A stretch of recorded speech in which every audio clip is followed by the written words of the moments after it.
Hello. Thanks for joining us. I want to start out by being very clear about why we're here. If you're leading marketing today, you're not lacking tools, dashboards, data, or opinions. What's far harder to achieve is clarity and true alignment across the systems required to drive performance. What actually matters, what to do next, how to make more confident decisions without constantly second guessing if anything is having an impact on the bottom line. That's the tension behind today's conversation and why we want to talk about Oodle IQ, what it is, and how it was developed. It was built in response to that reality, not as a feature set, but as a new operating model for intelligence, alignment, and decision-making across modern media ecosystems. So we're going to focus on three things: what was fundamentally broken and how marketing and technology were measured and managed, what we learned, often the hard way, while working to solve it, and how Oodle IQ establishes a new operating standard for performance-driven organizations. So a great place to start is probably defining what this is. IQ is a one-stop shop for media operating systems for our clients, a proprietary blend of technology, data infrastructure, and operating systems that enable Oodle to deliver extraordinary outcomes. I have Mark and Ryan here, Oodle's founding partners and inventors of Oodle IQ, to answer a couple of questions for us today. First question, before Oodle IQ existed, what was the moment when you both realized something is fundamentally broken, not just inefficient? 2009. That's when we founded the company. Yeah, I think we founded the company because we saw that the market was busted, but we could do it better. Oodle IQ is really just an evolution on the almost 17 years of work that we've done. Yeah, I think over time, we've experienced lots of chinks in the armor, so to speak, of operating systems that we've utilized, whether that be software or process or any of those other things. So Oodle IQ is the culmination of all of our knowledge and understanding of best practices, of what's worked in the market, what doesn't work in the market, and in many cases, us building solutions behind the scenes ourselves so that our clients can experience those extraordinary outcomes that other places just fall flat and can't deliver. And so building on that, what were clients and brands asking for that it seemed like no tool or agency or current solution could really answer for? I think clients, in the evolution of Oodle IQ, I think most clients have asked for transparency, for better communication, for a way to help them get out of the drowning nature that is email and spreadsheet hell, especially as it relates to media management and media performance. And those are core fundamental tenets of what is included as part of the Oodle IQ framework. It solves communication, it solves transparency, it solves for insights versus data dumping. It solves for real measurement and accountability instead of just trust me. I think it's less, Oodle IQ, as we've built it out over time, has been less an activity of responding to other people's asks and more an activity of innovation and solving problems that other people haven't realized just yet. So the perfect, for instance, that Mark mentioned, everybody thought we had the transparency thing solved, right? You just put it in a spreadsheet, you send a spreadsheet through email and you send it back and forth 10 times. And good luck when you're on round 5, final for real. That's a problem that we faced and we saw. And we're like, there has to be a better way to do this. Surely somebody has solved this problem. And what we found is nobody had solved the problem because everybody thought they had it solved, right? Back in the, whatever, I don't remember when it was. Back, years ago, we thought we had transportation solved with horse and buggy, and somebody invented a car. So, it's that fundamental shift is what we've looked at as like not necessarily what has been done, what could be done, what are people asking for? Usually people ask for the wrong things. That's like the number one thing that I've seen over time. There's some famous Steve Jobs quote about it of, users don't know what they want. Oftentimes it's on people like us to understand, like, we've got all these pieces. What could we do differently to bring something to the market that doesn't exist, that nobody's conceived of, that solves a problem that once you've solved it, you wonder how the hell you lived without it. Yeah, you guys were both just kind of touching on it a little bit, but we would hear, challenges all the time from clients, partners, and brand side people we work with. What did they think their problem was versus what do we now believe it actually is? I think the attention of clients, and I'm thinking of like pre-Oodle IQ and the evolution of Oodle IQ, the attention that they would put their mind share towards was very different than what it is now in the best way possible. So they would be putting their mind share towards, I can't find that creative. I don't know what's live in market. I don't know what media plan I approved. I have to submit this to my budget. Can you please send me an updated spreadsheet so I know what to put in my budget? Those are things that are just monotonous activities that consume a substantial amount of time when you're doing media at scale. So the problem that we solved was being able to elevate their mind share to look at other things. So now the questions that we get are, why is my media not performing the way that I expected? Can we look at this as an insight? Is there a different way that we can manipulate this creative so that we can get a stronger outcome? Those are the questions and attentions that we get now, as opposed to some of those monotonous activities that we've had in times past. So it's an elevation of the experience in working in media as opposed to solving an individual problem.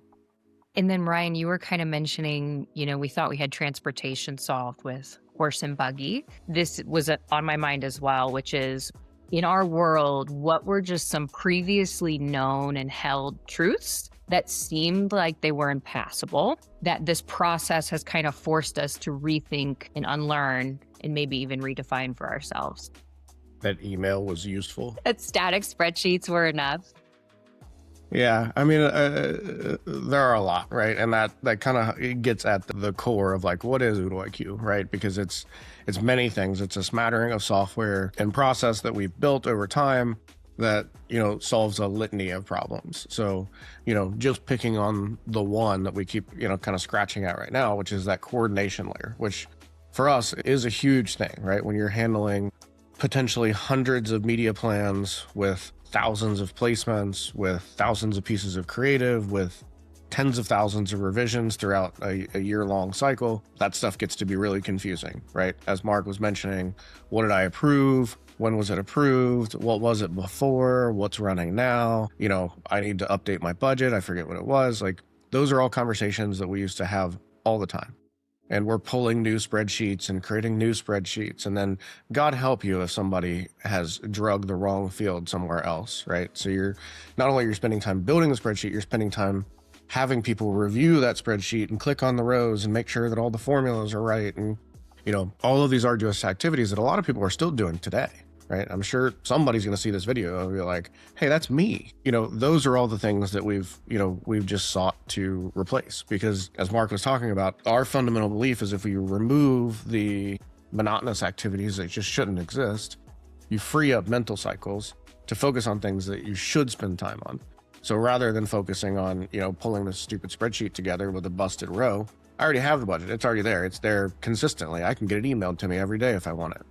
Now I can focus on what we're actually doing, right? What are we running? How's it performing? What's that performance indicative of? You can even go beyond the chasing red and green arrows of just, this is up, this is down, to, what does that mean? How is that impacting my bottom line? And having the time to actually focus on those shifts is huge. And for folks that haven't experienced that, I'm sorry. So in that vein, we see everyone across the spectrum at different points in solving their own connected systems and using intelligence and technology in the most meaningful way possible.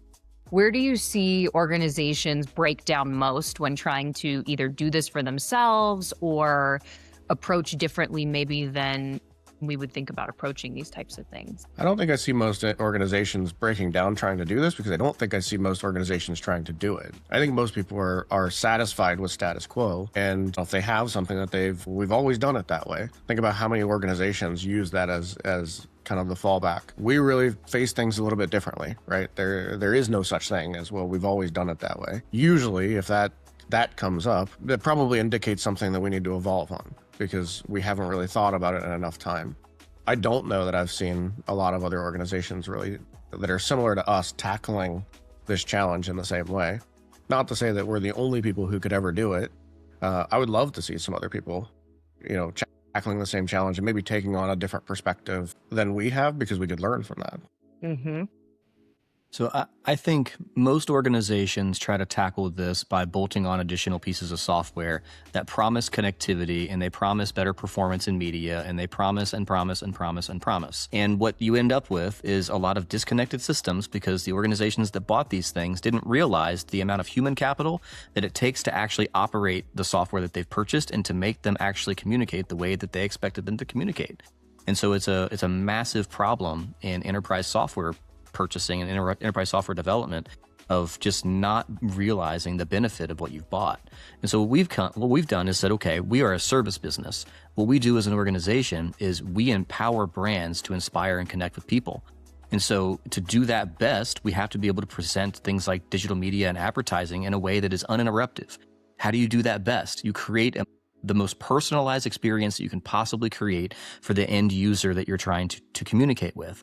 To do that best, you have to have connected systems behind the scenes and easy ways to communicate and easy ways to catalog and diagnose and provide insights into all the things that would be considered monotonous type of work that we've solved and made super, super easy to do so that we can solve for the hard stuff, which is how do I create that personalized journey? How do I really make sure that Johnny, who's looking to be, a nurse, isn't getting MBA degree advertisements for the same university, because that's a waste and it's unnecessary in today's environment for us to be able to do that. So one small example of how the systems that we've built with Oodle IQ solve for a macro view in personalization that isn't possible without doing some of the things we've done. Yeah. I think with some of those that have evolved into software, one of the takes that we've taken on those is our clients use the same software we use, right? Mm-hmm. So we don't have like our stuff that we go do and then you just see a spreadsheet from it. You're logging into the exact same system. You're feeding from the exact same data that we're feeding from. There's no back room. There's no wizard behind the curtain. And I think that's a fundamental shift, right?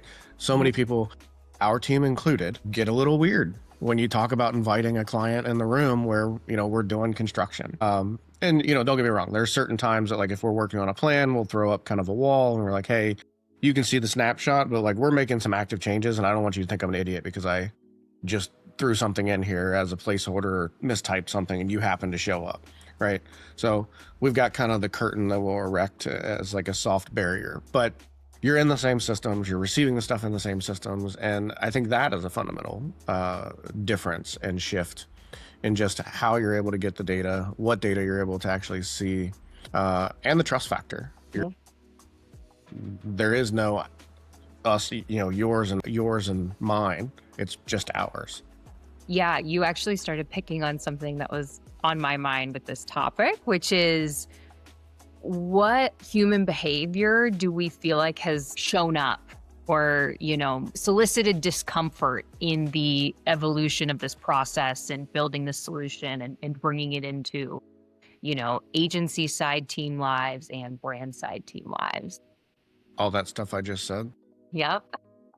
I mean, I think, the other thing that we're, I think, attempting to do with Oodle IQ, and I don't know that we've solved it 100% yet, but I think we have all of the pieces and parts and are making ways down that road, is that integration, right? Our goal as an agency is to be an extension of your team. So if we're working with any organization, we don't want to be a vendor that you send an order to, and we go carry that out. And then, we show up at the end of the month or end of the quarter and we show you a report and then we just kind of rinse and repeat that. And we don't really think about your business outside of that. We really do want this, we work best when we're a partner, when we understand the organization, we understand the goals, we're helping drive those things day in and day out. And a part of that, right? Agency client relationships have always been kind of this like massive firewall in the middle, right? There's all the stuff that happens at the agency side. It gets polished up and put into a deck and then presented in front of the client and it looks fantastic. And so with some of what we've done with Oodle IQ and bringing that to the table, that's where we're inviting our clients right into the weeds, right? Mm-hmm. And we're moving some of those things that would traditionally be PowerPoint presentations or something to more interactive dashboards, live data, interactive views, like different things. So that has been a shift and that can be uncomfortable to just kind of learn how that works and how does that play in the way that we used to do things. Mm-hmm. But also, again, having the client just be there, right? Having a client comment on an in-flight media plan or an in-flight piece of creative or something that's not done yet, right? We're so used to just having everything polished up, ready to go, and we look great when we're showing it to the client. And now, like, you might see a couple warts, and that takes a little bit of work on both sides, right? We have to understand that and be able to handle that, but also a client has to be able to be okay with that, right? It's like the massive warning that I put up before I invite anybody to anything. It's a beta product. I'm like, hey, this is under construction. It's beta. Something will break. It's fine. Don't worry about it. And I think that's the same thing, right? And once you get that comfort level, we can just move so much faster and so much more effectively, because we're able to just have real conversations about real challenges or what's going on, or, you know, somebody can pop in and be like, hey, it looks like you're going down this path. Can we tweak it this way? Yeah, sounds great. Okay. What Ryan's hitting on is something that's probably important to say, and that's Oodle IQ is part software, but not entirely software and tech.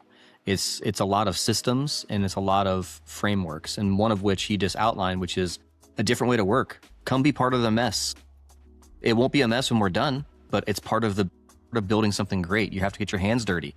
And if we can get our hands dirty with our clients, the outcome is always better. It's not sometimes better, it's always better, because now we understand what they're dealing with. What are the real challenges that they're trying to solve for along the way? And we can iterate much faster when we're operating in that capacity. Build on that is, where does it start and stop? Like, what aspects of this ecosystem does Oodle IQ intentionally not automate? Or where will the human oversight remain true? This feels like an AI bait question. I think that there are no sacred cows, right? So while I think that there are aspects of what we do as an organization, there are aspects of marketing that are inherently creative and that aren't really prone to automation, even with the latest and greatest AI models that promise everything. They just can't, right? At least today. Maybe in the future that may change. But I think our approach has been to look at everything and see what can be enhanced with everything, apply those enhancements and see how they go. And if they work, keep them. If they don't work, throw them away. And I think that's, you know, an important element of how we've approached this, is how we've approached our whole business. This is not different for us. It's different for other people. But, you know, we will very quickly introduce something, try it out. And if in 60 days, we don't feel like we're getting benefit from it, maybe even less than that, we'll throw it away. So I think having that as kind of a core tenet of just our DNA allows us to iterate really, really, really rapidly, which is also something that, like, you just don't see from other shops and software vendors and those sorts of things. They just can't iterate that fast. When you think about what Oodle IQ solves for, it solves for 4 different persona groups, really. The first is the end user. It's your customer. And it could be a student, or it could be a buyer of something. And the second layer is the marketing team, marketing managers, people that are on the ground being in charge of these campaigns and being responsible for the performance of those campaigns. The third is leadership. Leadership always wants insights. They want to be able to track back their investments to see what happened. Did we get what we thought? How do I provide the marketing managers with the right level of transparency so that they can inform the leadership? Then the fourth is the agency, and that's us, right? How do we enable our clients? How do we enable our collective partnership to get the best work possible done? And so some of those communication systems that we've talked about, the personalization layers that we've talked about, the AI-driven insights, the creative insights, these are things that are part and parcel to what Oodle IQ represents and what it solves for. And it solves for those things at a macro view for all 4 of those personas. And then at a micro view, at an individual every single day level for individuals on the team that work in this every single day. It's how they do their entire job. Yeah. So you mentioned kind of the 4 personas, and that's something that's evolved for us over time in the solution and where it can play and how it benefits and lifts outcomes. Early on, when we were looking at version 1 and 2 of the collective of what Oodle IQ is, what were some surprising moments or things that maybe changed the course of how this continued to evolve over time? I mean, I won't speak for Ryan, but version 1 of what has become Oodle IQ was, how do we not drive ourselves batty and hold our team accountable for doing good work and not accidentally making errors in spreadsheets or sending the wrong one over or getting taking an unapproved media plan live. Like, those are all huge liability risks for an organization. And our initial thought was we have to be able to do this better.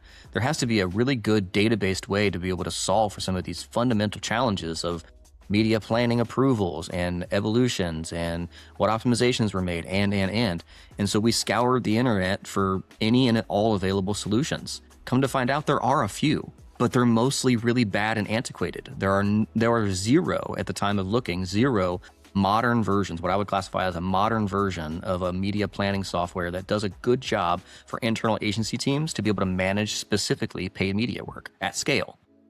They were all very arduous or had redundant things or overpromised, as software does, of what their capabilities were. And in the end, we said, we don't trust the market. We need to do this ourselves, to do it the Oodle way, to do it in a way that we would be proud to be able to bring a client to this eventually. Because the first version of Oodle IQ had no client involvement. It was only for our teams to interact. And so we iterated over time and said, you know what? Now it's time. Let's introduce the client to this, because the client's going to have feedback that we can make better over time to seek those extraordinary outcomes that we're all trying to get to. Yeah, I mean, I think and maybe that's something to touch on, is that like Oodle IQ V1, right? What is now Oodle IQ, or a component of Oodle IQ, was not altruistic from the beginning, right? It started as somewhat necessity and somewhat, selfish, desire to solve problems, right? How do we reduce liabilities, prevent errors, speed things up, do things more efficiently and more profitably, all of those sorts of things. And over time, after building, a few processes and a few pieces of software that are really kind of core components and core tenets of Oodle IQ, we kind of stepped back and looked at it and we were like, we've got like a whole system here that is really beneficial, not only just to us, but beneficial to our clients, and really something unique. And, that's ultimately when Oodle IQ, sort of the brand and moniker, was born, was to say, well, what is all this stuff, right? I've got all these toys, and individually, each of them are powerful. Put together, right? It's like the Infinity Stones. Each one of them are pretty good, but you put all 5 of them together, could be a good time or a bad time. So, that's really how we brought all of this together, and why we're, sort of pushing this Oodle IQ name now and haven't previously, with all of the benefits and things. But the benefits are, 6 years, 7 years, 8 years in the making, probably more, actually, if I think back. So zooming in on our personas that we talked about for who's using this and how are you benefiting from it? Pretend like I'm a CEO who hates dashboards and doesn't trust any of my data. What does this really do for me, or how am I able to overcome those types of things? CEO that hates dashboards. I don't think that exists. I think that's all they want. But I don't trust my data. It's fair. I mean, I think it would be unique, right? The question is, why don't you trust your data? If you don't trust it because you don't like the story it tells, change the story. That's the unfortunate truth sometimes. I think the piece that we can kind of promise with Oodle IQ and what it brings to the table is multiple views, right? If you don't like dashboards, more power to you. I'm not the biggest fan either, always. The data is pulled from the sources of truth. The data is housed in one place, and that same data is used to drive dashboards. It's used to drive in-platform inlines and a bunch of other different places. So you can look at that data in multiple ways. Hell, if you were, a CEO working with us and you're like, I just want to be emailed every day, fine, we can make it do with that. And it'll come from the same source that your team is looking at the dashboards of, and the same source that we're building optimizations from, and the same source that we're everything is always the same. And this is usually something that people mess up, right? You wind up with like a data lake that lives over here that somebody's reporting from, the platform analytics over here that somebody else is reporting from, and some other tool that you bought over here that somebody else is pulling from. And you would think, because they're all sourcing the same data, they all have the same numbers. They don't, especially if Google Analytics is involved. If you're using Google Analytics and you're not on whatever the paid plan is that they've changed the name of like 3 times, that nobody's on, right? We've had like 3 clients in history that were on it.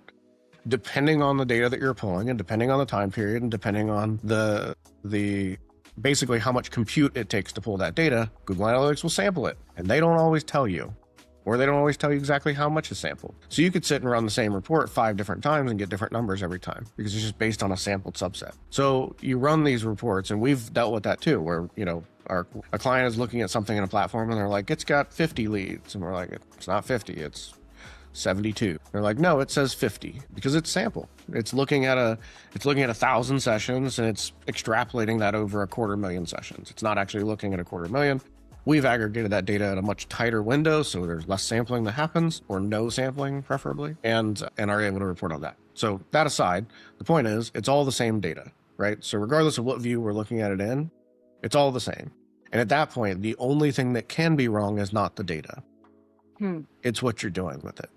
So if if we're looking at that data and you're saying, I don't trust my data, or I don't like what it's saying, well, that means your marketing's fucked up and we need to make some changes.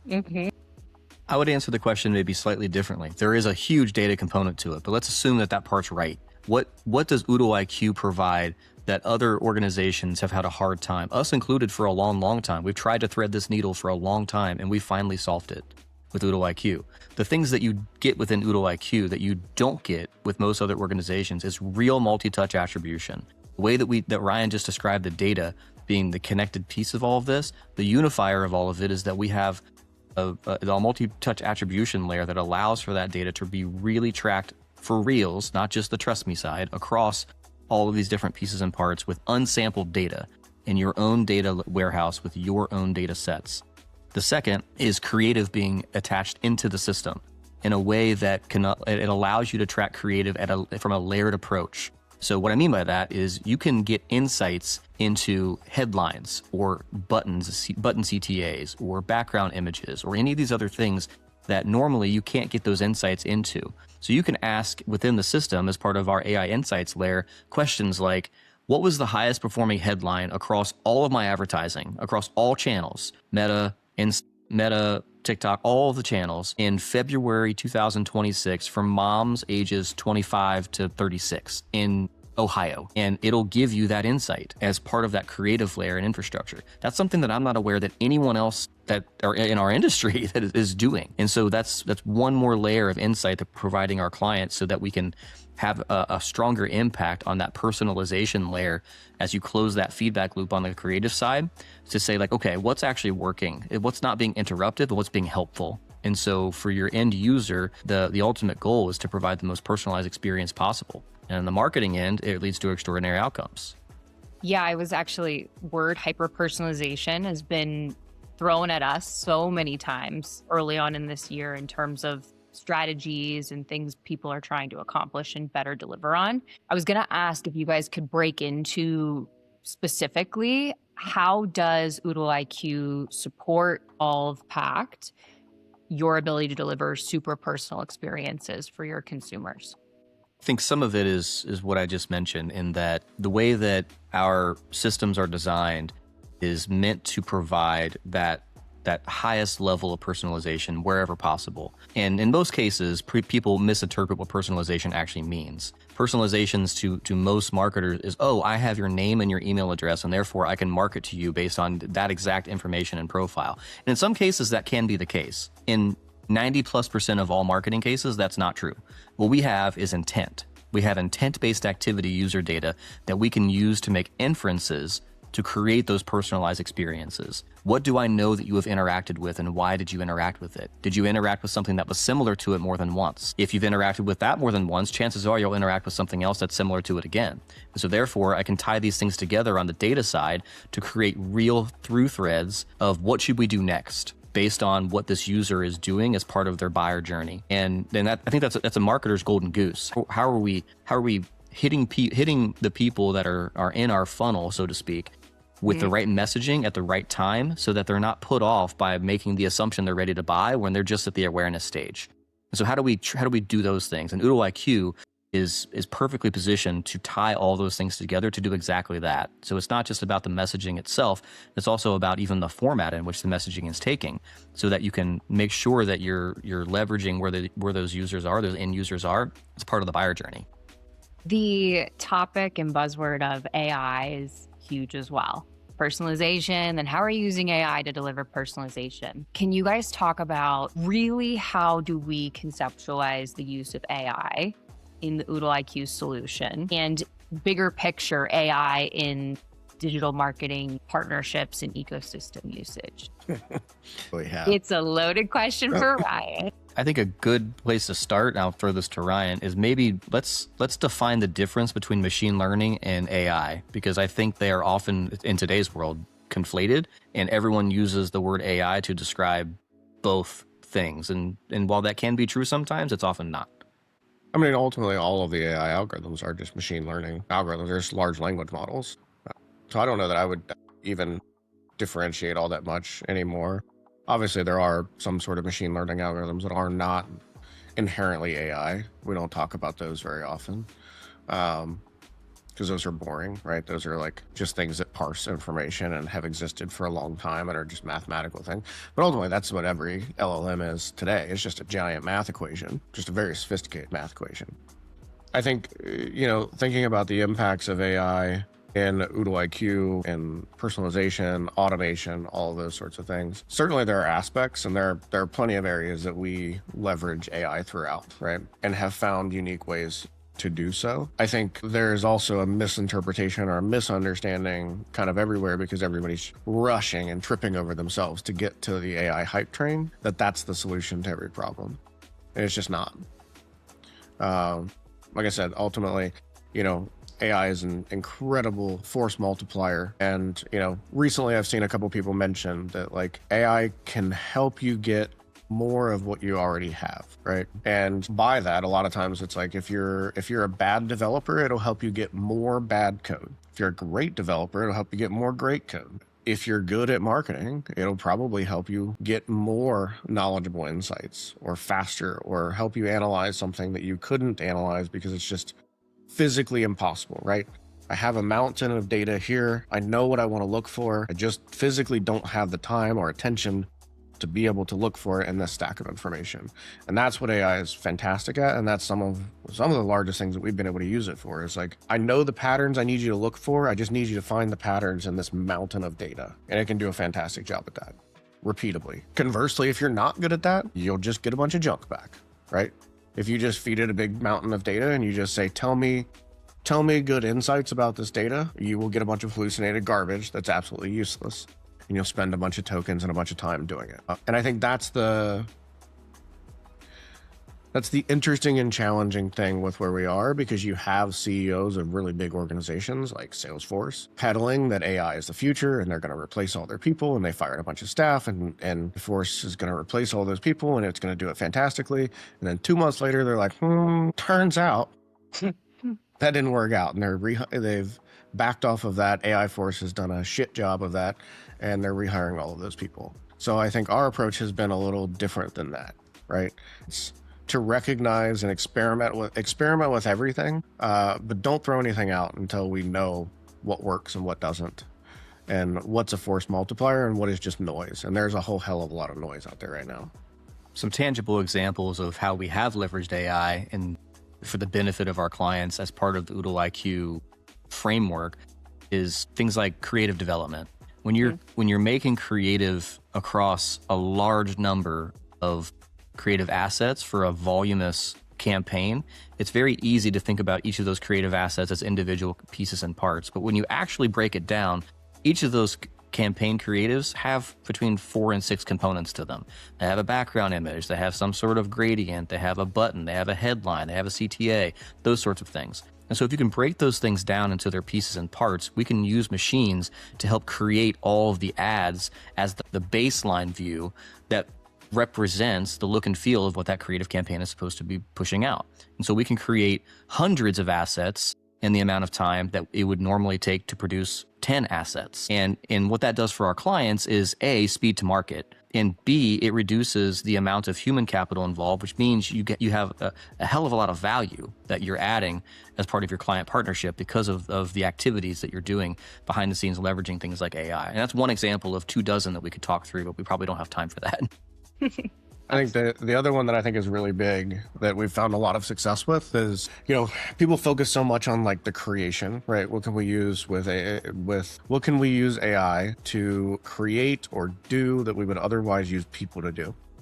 And it's usually on some of those like, write a thing, create a thing, whatever. Those are areas where like my review's still mixed.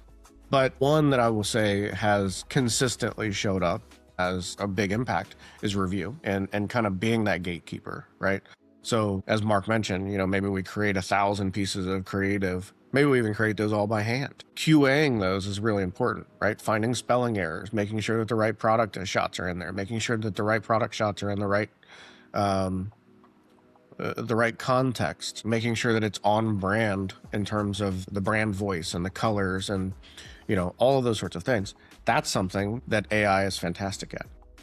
Because it's a pattern matching machine. So if I feed it the pattern and I say, this is what my brand looks like, this is what my brand sounds like, this is what we do consistently, and say, hey, here, I did this, review it for brand standards, it can consistently come back with things that are off, annoyingly so. I've had instances where like I've set up review workflows for my own work, and it comes back and it's like, hey man, this is off brand. I'm like, yeah, but I like it. It's like, it doesn't matter. It's off brand. And so, we have to fix it and we have to make those changes. And it's something that it's those little off by one errors that like, before you know it, that, that 1 degree deviation has netted you 100 miles off course. So it really helps to keep that stuff tight, or just in those instances where like time is a problem, right? So you just don't have time to do as detailed of a review as you would like, right? You're not able to click every color and every font and those sorts of things, but the machines can do it because you can just set the machine up so that as a part of our process, right? When you dump the creative in or the headlines or whatever it is, it just goes to work reviewing it. You don't have to ask it. You don't have to tell it. It already knows. And I think that has been an area that's like a fundamental game changer when it comes to just like having that AI backstop of review processes and those sorts of things that I think it's consistently really, really great at. And the benefit on the client side is error-free work. Error-free work faster that is actually on brand because I built a localized LLM that is specialized to my business and my brand. We're not just leveraging mainstream ChatGPT to do this stuff. We're building specialized pieces and parts to make sure that it's doing what it's supposed to be doing as part of that specialized agent. Yeah. And to sum it up, so where does this unlock allow strategic partners and brand side leaders to spend more of their time if and when they're fully integrated in a solution like this? I mean, I think they get to spend more time, right? The client, on the other hand, the benefit that they feel is going to be, it's going to go somewhat unnoticed, entirely unnoticed probably. But the benefit that they're going to feel is you're not spending your time calling out spelling errors or incorrect photography or colors or brand voice or all those little nitpicky things, right? We don't think about that often, but like all that takes time. And instead, we're going to spend time evaluating whether this is the right creative to solve the problem, or whether this campaign is set up properly, or it's the right campaign, or the results are achieving what we believe they should be achieving, or preferably what the next campaign is that we're going to be running, because this one's just already doing so good. I think I'll answer it in two perspectives. The first perspective is someone that has worked with another group and experienced a lot of the problems that we've outlined as part of this conversation. It's email hell, it's spreadsheet hell, it's mistakes, everything riddled with mistakes, from creative to formulas to media plans to all those different pieces and parts. And so someone that's experienced that is running around with their hair on fire, just trying to keep everything together. I don't have hair. I don't know what that's like. So we build Oodle IQ so that we don't have to experience that. So clients that work with us have a tangibly noticeable difference in that they don't experience any of those things. The communication is all in one spot. Their media plans and approval workflows are all in one spot. Their creative is all in one spot. Their insights and their reporting is all in one spot. It's their media operating system. And so because of that, and a lot of things we've talked about, they can sleep better at night. And then a peek behind the curtain, you guys have a unique perspective on this. What changes have you noticed in where teams like us are spending their time and providing value for the brands they partner with? Maybe more shit that they want Oodle IQ to do. I think turning that into something productive, I think that our team is spending more time thinking about systems and things that can further enhance the abilities that we have that we're bringing to our clients every day that are having macro level impacts versus focusing on solving micro level problems that just don't exist nearly as much anymore. And we're focusing on getting those down to zero. I think when you enable a team to have the ability, the time, and the mental cycles to surprise and delight your clients, to go above and beyond, I think they feel personally fulfilled with having that creative liberty to be able to go do more with less in many cases, but still outproduce what the norm really is. And these systems within Oodle IQ allow our team to do just that. And so you get better outcomes for the client, you get better work, you get the surprise and delight mentality as opposed to box checking as part of doing our day-to-day work. And it results in happy clients and ultimately campaign performance from a media perspective that outperform traditional norms. And then zooming out, I promise we're wrapping up. If you're in leadership and you're trying to figure out how to navigate this landscape right now, you're thinking about buying more technology, partnering with another agency, figuring out where the heck AI fits with any of this, how you're going to use it.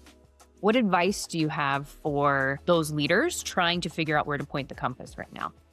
Send me an email or DM on some platform. We have I don't know that there's a one size fits all prescription.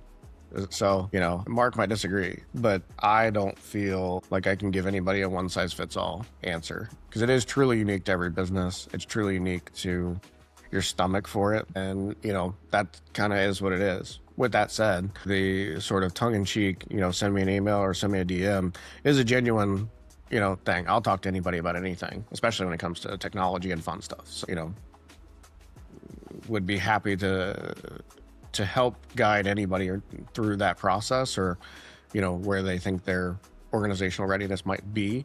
But I don't think that, I think painting with broad brushes when it comes to AI is what most people are doing. And I think it's incredibly dangerous and stupid. I agree with everything you said. I think to put a slightly different lens on it, most organizations need to slow down and do a real assessment of how big their risk tolerance really is for this. And it's kind of true within everything. It's sort of how we operate and how we even talk to our clients is, okay, where are you on the scale of where you think you should be? Where is your top competitors on that scale? And how do you move from where you are to where you want to be?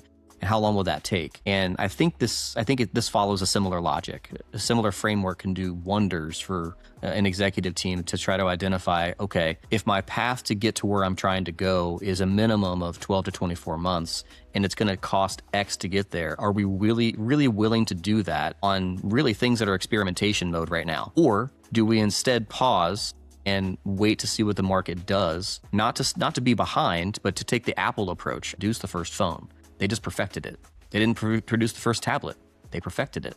And so they have been intentionally a laggard in most things that they've developed, but they've taken the approach of we can do it better. We don't have to be the most innovative. We have to be the best. And so that's it's an example of someone that taking a little pause doesn't always mean that you're behind. Mm-hmm.